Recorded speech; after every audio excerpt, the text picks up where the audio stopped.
यहाँ मैं आज आपको हरतालिका तीज व्रत की कथा बताने वाली हूँ, तो चलिए करते हैं शुरू। एक बार भगवान शिव ने पार्वती जी को उनके पूर्व जन्म का स्मरण कराने के उद्देश्य से इस व्रत के महात्म्य की कथा कही थी। श्री भोले शंकर बोले, हे गौरी पर्वतराज हिमालय पर स्थित गंगा के तट पर तुमने अपनी बाल्यावस्था में 12 वर्षों तक अधोमुखी होकर घोर तप किया था। इतनी अवधि तुमने अन्न न खाकर पेड़ों के सूखे पत्ते चबाकर व्यतीत किए। माघ की विकराल शीतलता में तुमने निरंतर जल में प्रवेश करके तप किया। बैसाख की जला देने वाली गर्मी में तुमने पंचाग्नि से शरीर को तपाया। श्रावण की मूसलाधार वर्षा में खुले आसमान के नीचे बिना अन्न जल ग्रहण किए समय भी व्यतीत किया। तुम्हारे पिता तुम्हारी कष्ट साधना दृढ़ तपस्या को देखकर बड़े दुखी होते थे, उन्हें बड़ा कलेश होता था।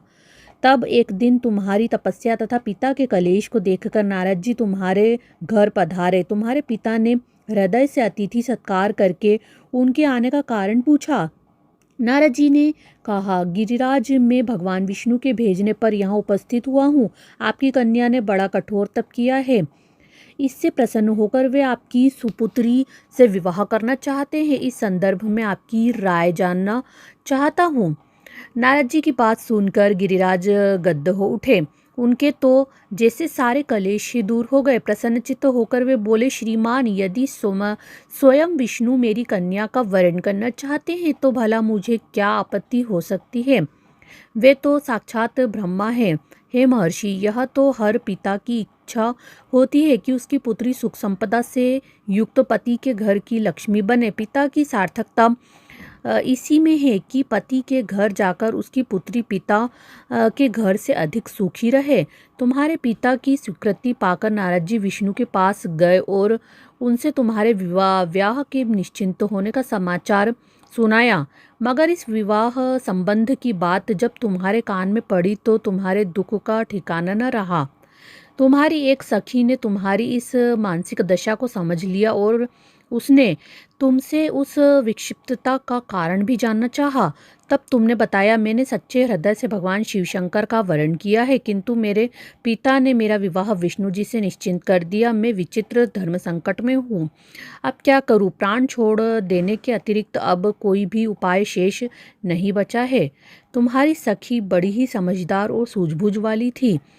उसने कहा, सखी, प्राण त्यागने का इसमें कारण ही क्या है। संकट के मौके पर धैर्य से काम लेना चाहिए। नारी के जीवन की सार्थकता इसी में है कि पति रूप में हृदय से जिसे एक बार स्वीकार कर लिया जीवन पर्यंत उसी से निर्वाह करें। सच्ची आस्था और एकनिष्ठा के समक्ष तो ईश्वर को भी समर्पण करना पड़ता है।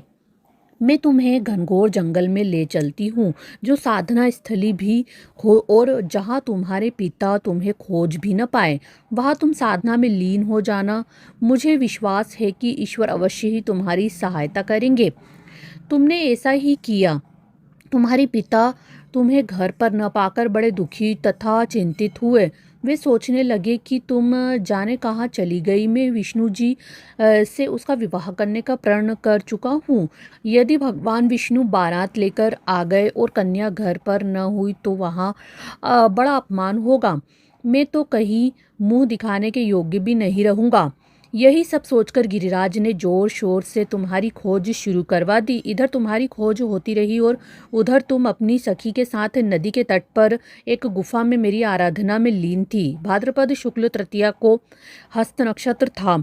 उस दिन तुमने रेत के शिवलिंग का निर्माण करके व्रत किया। रात भर मेरी स्तुति के गीत गाकर जागी।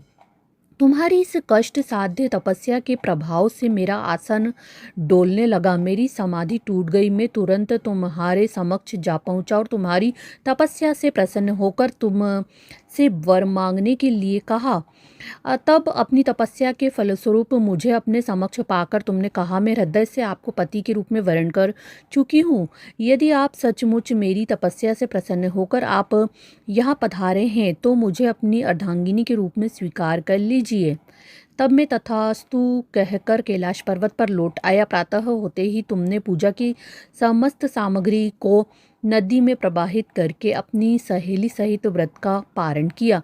उसी समय अपने मित्र बंधु व दरबारियों सहित गिरिराज तुम्हें खोजते खोजते वहां आ पहुँचे और तुम्हारी इस कष्ट साध्य तपस्या का कारण तथा उद्देश्य पूछा।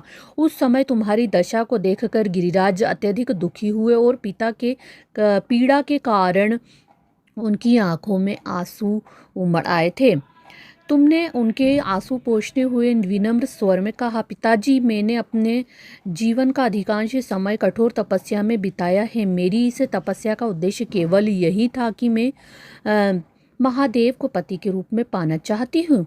आज मैं अपनी तपस्या की कसौटी पर खरी उतर चुकी हूँ। आप क्योंकि विष्णु जी से मेरा विवाह करने का निर्णय ले चुके थे, इसीलिए मैं अपने आराध्य की खोज में घर छोड़कर चली आई। अब मैं आपके साथ इसी शर्त पर घर जाऊंगी कि आप मेरा विवाह विष्णु जी से न करके महादेव जी से करेंगे। गिरिराज मान गए और तुम्हें घर ले गए। कुछ समय के पश्चात शास्त्रोक्त विधि विधान पूर्वक उन्होंने हम दोनों का विवाह सूत्र में बांध दिया।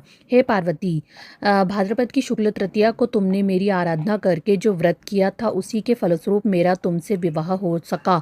इसका महत्व यह है कि मैं इस व्रत को करने वाली कुंवारियों को मनोवांछित फल देता हूँ। इसलिए सौभाग्य की इच्छा करने वाली प्रत्येक युवती को यह व्रत पूरी एक निष्ठा तथा आस्था से करना चाहिए।